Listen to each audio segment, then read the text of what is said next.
So to give some explanation and background knowledge for this whole encounter, I was around 15 at the time that this occurred. I was camping out in the middle of nowhere with my family and part of my extended family, my aunt, uncle and cousins. I was the oldest kid there in the RV, so you can probably understand how it felt to have no one else to do the stupid stuff that I did back then with. With a good 2-year gap between me and the inferiors, it was almost like nirvana when I got to the campground and met the other teenagers.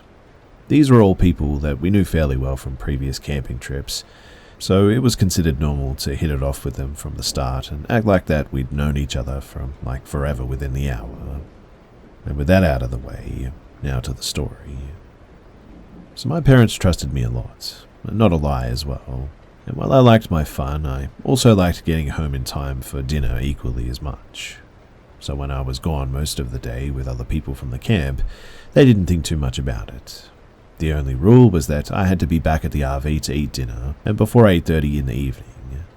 So, picture this, a group of 6 teenagers, 15 to 16, out in the middle of the woods with no adult supervision for the vast majority of the day. Just a recipe for success right there, right? But this particular day, we found a neat little deer trail that we hadn't found in the 2 years that we'd been here before.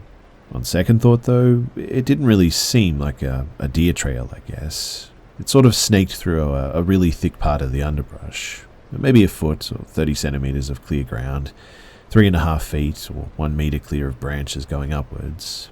It's a really hard thing to pick out from the brush unless you're either really looking or know where it is. But it was promptly explored, marked with a broken branch outside of the entrance, and quickly forgotten. Except, I remembered this little special tunnel there.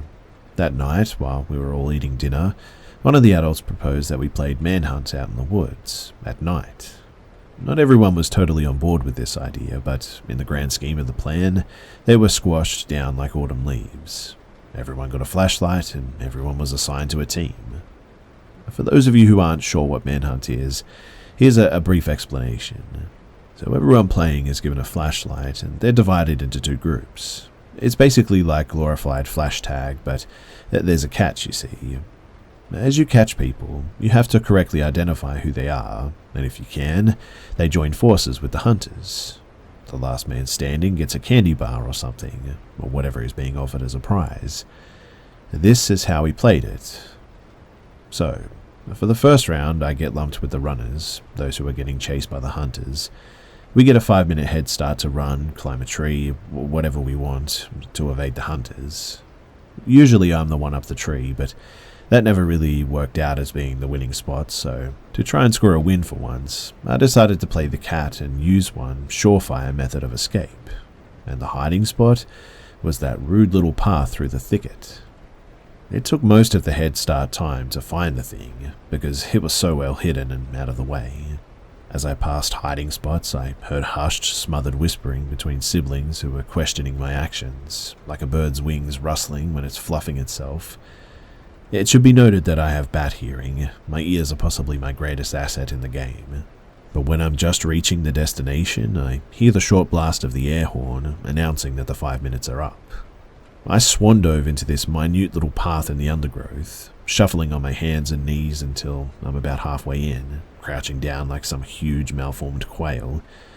The hunters are doing an initial sweep through the trails, looking for obvious hiders and people caught out trying to change spots and stuff like that.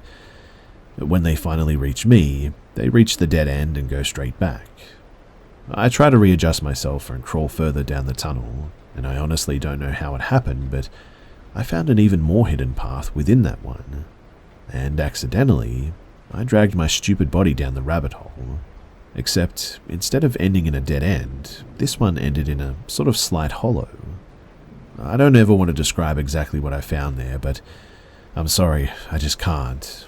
But what I will say is that it was a younger looking woman, naked, covered in lacerations and wounds, in the fetal position. Her glassy glazed eyes seemed to look straight through me. I won't go any further than that, but I was too scared to scream, and I froze there while dark burgundy stains formed on my jeans.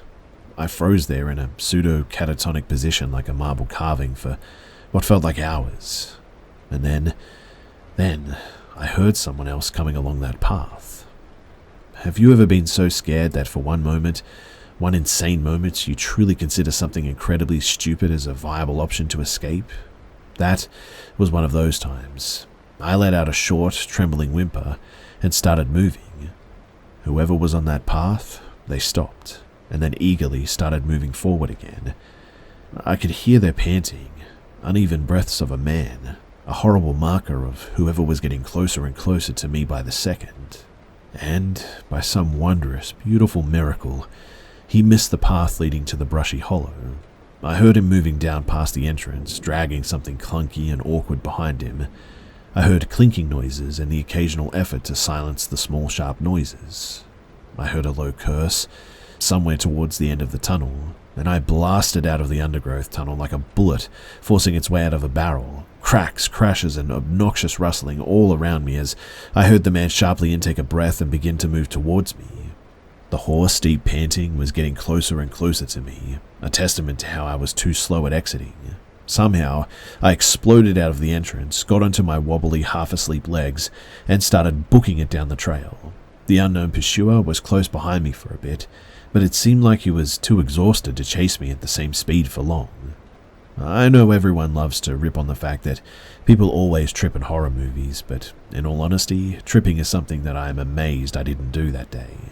With adrenaline coursing through me at the speed of Usain Bolt, trying to make my jello-like unsteady walking appendages work to move me away from whoever was behind me was like trying to run on water. It felt like an eternity, but I finally reached the main trail, running back to the camp, and sprinted down it screaming bloody murder. Confused faces looked out from the trees, and I think someone called after me. Reaching the camp was easy, but trying to explain why I woke up half the people in the camp and bolted out of the woods at breakneck speed was much harder. When I finally choked the words out to explain, I remember a profound, insidious silence throughout the group of adults waiting at the mouth of the trail. And I really don't remember a whole lot from that point on. I know the cops were called, and my mother and aunt ran shrieking and wailing along the trail, calling for the other kids to come back to safety. When someone's yelling like that, you don't ignore it too. They rounded everyone up in like 30 seconds flat and barreled back into the camp. The police, they found a man out in the woods, creeping along the trail clutching a knife. A black garbage bag with a plethora of sharp instruments was found, and a saw was found abandoned on the trail, some speckled and smeared with dry blood. To be honest too, I just really don't think that there's any getting over this. I still have nightmares sometimes of the man chasing me, breathing heavily down the back of my neck, trying to catch me. But sometimes in my dreams, he succeeds.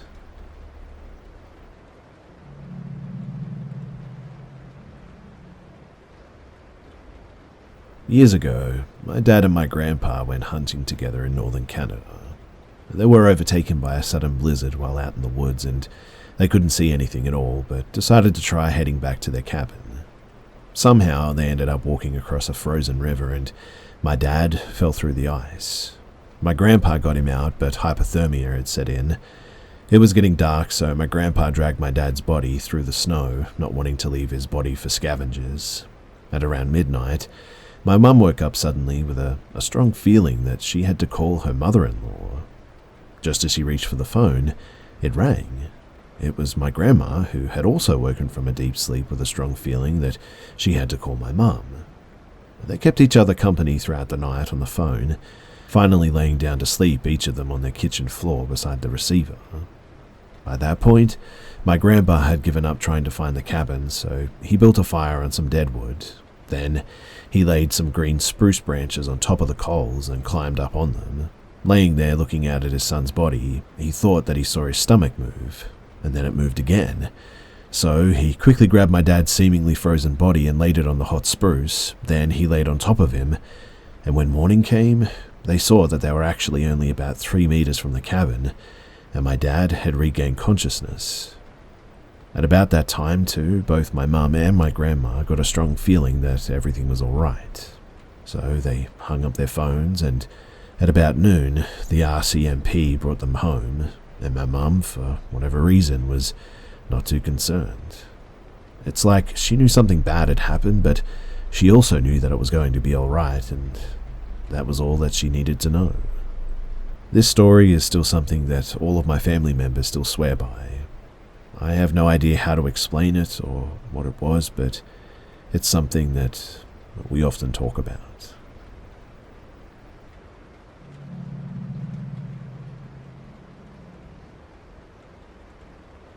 So this happened a few days ago while I was on my way home from visiting my friend's house.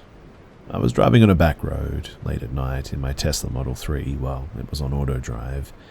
I'll admit that I was not paying attention to the road and I was on my phone while I had my music in the car playing. The ride was okay and pretty chill for a while, but I'm not really sure because I wasn't really paying attention to the time, like I said. When out of nowhere, my car immediately braked and made an alarming sound. I was pretty scared and immediately took control of the wheel and looked through the windshield. When I looked, I saw a figure standing inches from my car, barely avoiding being hit.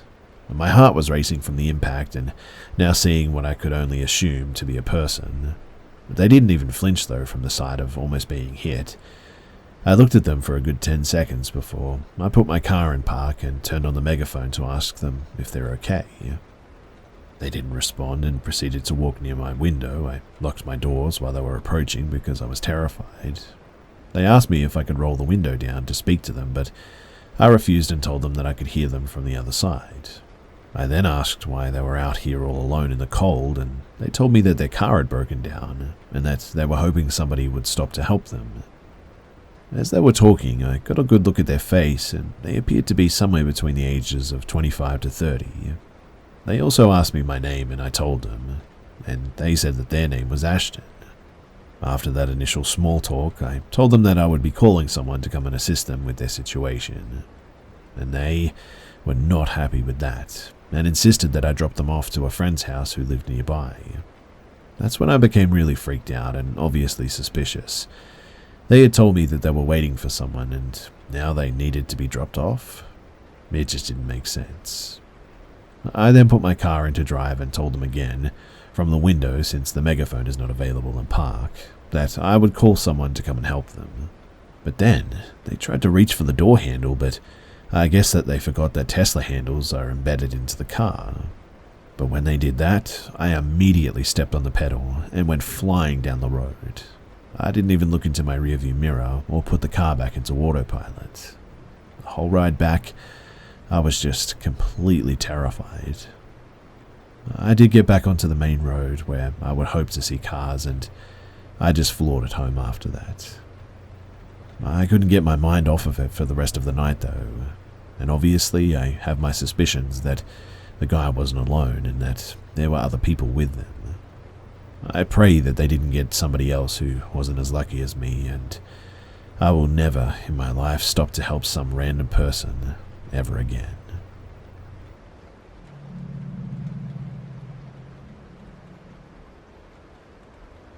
My family built a big farmhouse in the 1890s, and a member of our family lived there up until 2017. Everyone has some kind of a creepy story from that house. When my dad was a kid, he would see people walking past his window at night, things like that. Not really malevolent, I guess you could say, but just weird. Shortly after I was born, my mum went over to visit my dad and grandparents. My parents had me while in high school. No one was home, and Mum says really creepy things started happening. Like a door opened, she heard footsteps down the hallway. Mum got freaked out, took me, and left. Growing up though, I loved that house, but I had almost constant nightmares about being in the master bedroom, and something trying to open the door and get to me. Never really thought much of it, to be honest. I was never at the house alone, really. But then, in 2017, 20 years after Mum got freaked out, my uncle decided that he was going to sell the house. So I went over one night to help do some work. We did some painting, cleaned out the shed, stuff like that. I slept on the couch in the living room, and when I woke up, my uncle had already left for work. I got up and went to make breakfast. While I was cooking, I remembered that I'd left my toothbrush in the car, so I went outside, got it, came back in and sat down at the table. And after I sat down, the kitchen door sort of slowly opened. I figured that it didn't latch, so I got up and closed it, and pulled on the doorknob to make sure it was closed this time. I sat back down and then it opened again. Not fast, but faster than before. At this point, I'll admit that I was a little freaked out, but still sort of in denial, I guess. So I got up and I closed the door again and really jerked on it to make sure it was closed this time. I sat back down, and the instant that I sat down, the door flew open. It was at this point that I started hearing footsteps from the hallway that I had nightmares about, and out of the corner of my eye, I also saw a dark shape in the living room moving towards me. I ran out of the house and I drove off. I left my clothes, my toothbrush, my sunglasses, everything in there. I was completely terrified. The house, it sold not long after that, and I obviously never went back since then.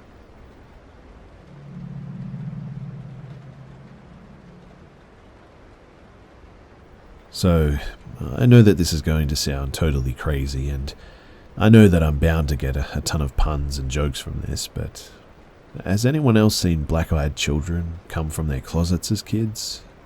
Because when I was 5, I shared a room with my baby sister, and the closet door never closed right. As I got a little bit older, I remember seeing this little boy with black, soulless eyes come from the closet, and he would always want me to play with him. I had a decent nightlight that gave a soft glow throughout the room, and the boy never travelled into the light. I remember how, at one point, he actually got mad that I kept refusing to play with him, and he snuck around the room, grabbed the cord to the nightlight, and threw it to the ground, immediately waking my baby sister, who started screaming. I got in trouble for that because my mum always thought that I was the one who she heard playing in the room, and she was especially mad when she found the broken nightlight that night. She tried to punish me by leaving us without a nightlight, but I convinced her to at least leave the door open because I knew the boy would never be able to get to either of us if that door was open. So, we eventually moved from the house, and to this day, I never really slept in the full dark, especially with the closet door open. Up until this point, I always just wrote it off as a bad dream and thought that that was it, but my little sister, who is pregnant for the second time, said that she actually heard children giggling the other night that stopped whenever she turned on the lights and made sure all the doors throughout the house were shut. And boy, did that bring back some memories. To make things even more interesting, my boss recently admitted that there's an old superstition about not letting children sleep in a dark room with the closet door open. When I asked why, he said that there were black-eyed children who would coax the children into the closet and they would never be seen again. I don't know about that, but has anyone experienced anything like this? Is there really an urban legend of black-eyed children in closets? Why do I only hear about the black-eyed children on the streets going after adults? I need to find some answers.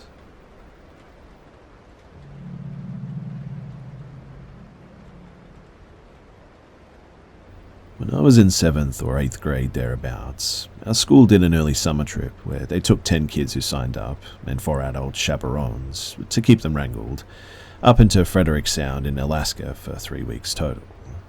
The goal of the trip was kayaking to different wilderness beaches to camp and do some hiking and stuff like that. We left from Petersburg, AK, by a small seaplane, who flew us in 4s out to our first destination, which was a beautiful little bay cove and an island that you could walk to at low tide, and a smaller one that you couldn't access at all by foot. Behind the bay on the hillside was evergreen forests. They went on for what felt like forever. From there, we would be on our own for the next 2.5 weeks, by that point of the trip, that is. So, it took about half a day to get that done and the rest of the day to set up everyone's camps for the night.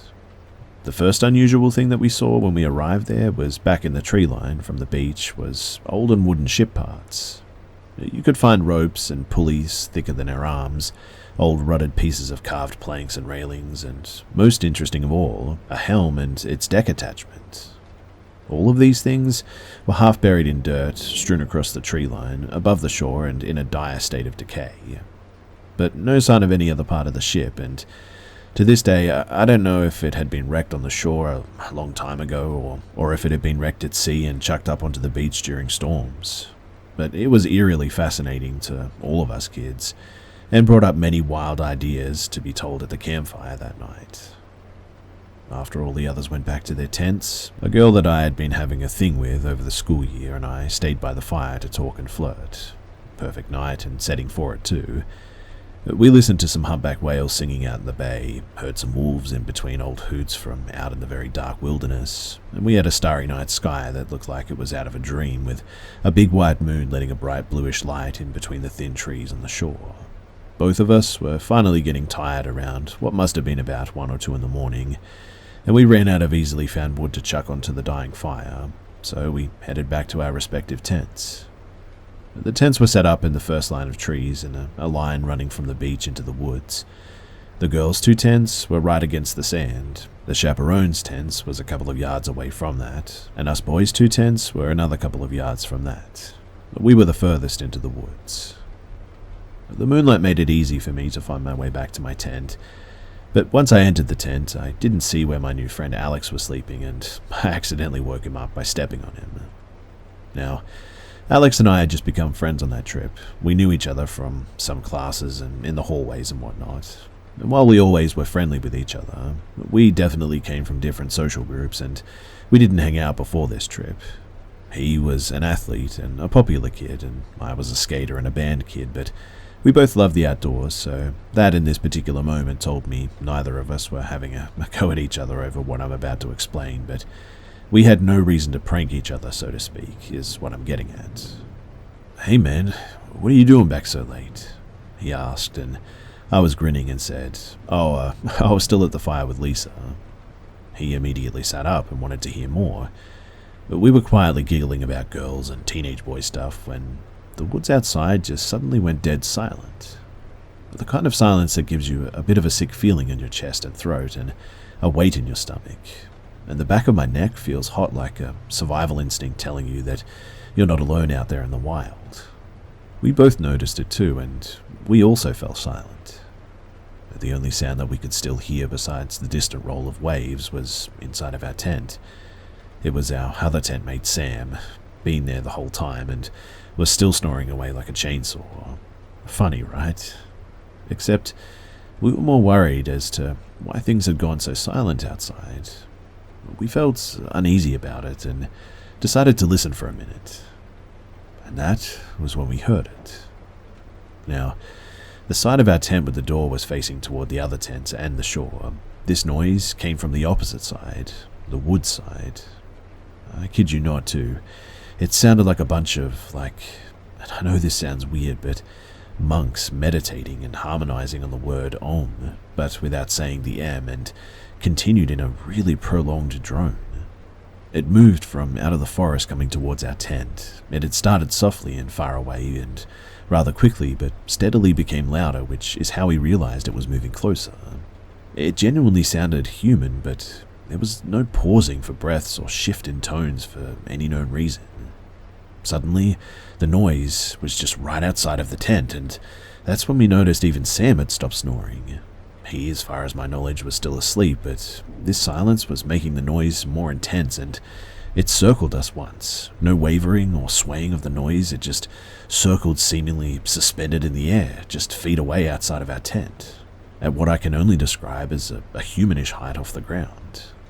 We couldn't see through the tent, but the moon was still bright enough that we could see silhouettes of the trees outside, so I would assume if someone solid was making it, that it too would have cast a shadow from certain angles. But no visible form to this noise, no footsteps or twig snapping, just that noise circling.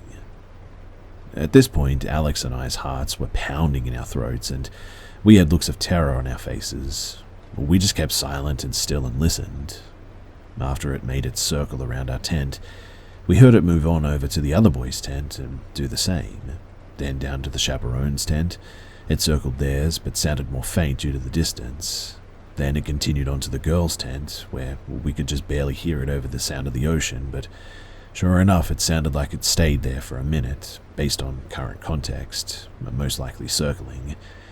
Then, after a few minutes, we heard it slowly return, now in a straight line from the beach and past us again back into the forest, where it just faded and eventually disappeared. A couple of minutes after the sound stopped, the nighttime forest noises returned and even Sam started snoring again. Alex and I quietly said to each other, "Did you hear that too?" And then we just tried to lay there and go back to sleep, but neither of us were very successful that night.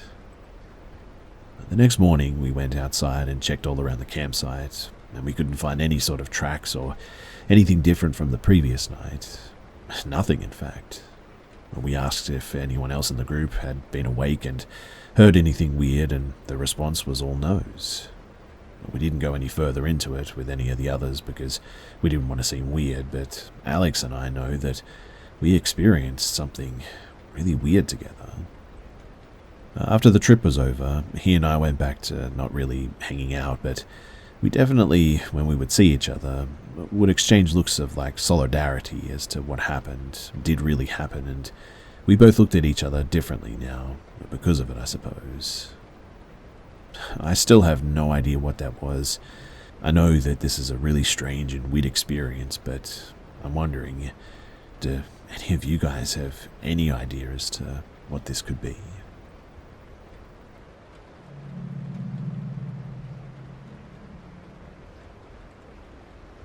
While taking a walk to the newsstand around the corner during the afternoon, unfortunately, my neighbor died. I swear that I was gone not even 30 minutes, too. I came back to EMTs and police swarming the building. It was kind of surreal how quickly it happened. I didn't know him super well, but I'd helped him carry in groceries, and he'd helped with my cat once, then told me in his super sassy old man way that he preferred dogs. After it happened, a bunch of residents were gathered into the common room, including the guy's roommate who had earbuds in listening to classical music, just staring into space with a blank look on his face. I assumed that he was traumatized. One of the neighbors, who's kind of a jerk, was joking about how the guy probably killed him. He started to walk over to ask him what happened, and I grabbed him, telling him not to be mean because the guy was clearly listening to classical music to calm down. We all agreed how horrific it'd be to lose a roommate and kind of scattered. The roommate was left in the common room until 11 p.m. while police waited for the body to be collected. They wouldn't let anyone back in. It's been somber since then, even though most of us didn't really know this guy. We see his roommate in the elevator and hall. He always has his headphones in. He doesn't acknowledge us, but just walks past. I've asked how he is, and he said fine. Which, okay, maybe he didn't want to talk to a total stranger, right? A few of the rest of us have chatted about the neighbor who passed and fun memories and stuff like that, but then yesterday I heard building staff talking about when they found him. Apparently, he was in nothing but a diaper. He was old, like I said, but he was laying on his sideways across the bed with his head almost to the floor, and his roommate was sitting calmly within sight at a table about 10 feet away. When the worker rushed to do CPR, she asked how long he'd been like that, and the roommate replied, "Oh, him? About 20 minutes. Now, it seems like it was natural causes, but the entire thing is obviously really bizarre upon hearing that. Several people also saw him shortly before this, fully clothed, and his roommate was just sitting there in the apartment with him while he died? I don't know. It's creepy, man, and I'm really glad that I'm moving out soon."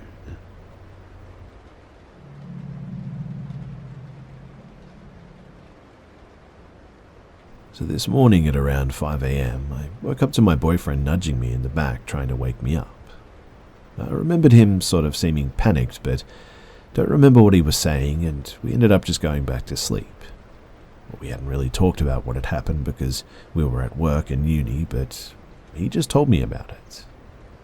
What he said was that this morning he was woken up by me having a full-on conversation with something whilst leaning on my elbow. Apparently I was facing the corner of the room where the closed door was. The room was completely black and the corner was the darkest place in the room. He couldn't make out what I was saying, but he said that it was like I was speaking to something. He said that he turned around and looked at me, and I then turned over and went back to sleep. That was when he started nudging me, and he said that he woke me up because it really scared him. Now, I've never spoken in my sleep before or done anything like this. We've slept in the same bed for 2 years, and I've never done anything like this. We've slept in the same bed for 2 years, and this has never happened before. And I mean, he said a few things in his sleep before, but he's never sat up and acted like this, like he was having a conversation, but he said that I was full on looking at something and talking to it. Obviously, I have no memory of this at all, but in the past year I have experienced some sleep paralysis and saw figures standing in the doorway, so adding this to all of that, I must admit that it does scare me a bit.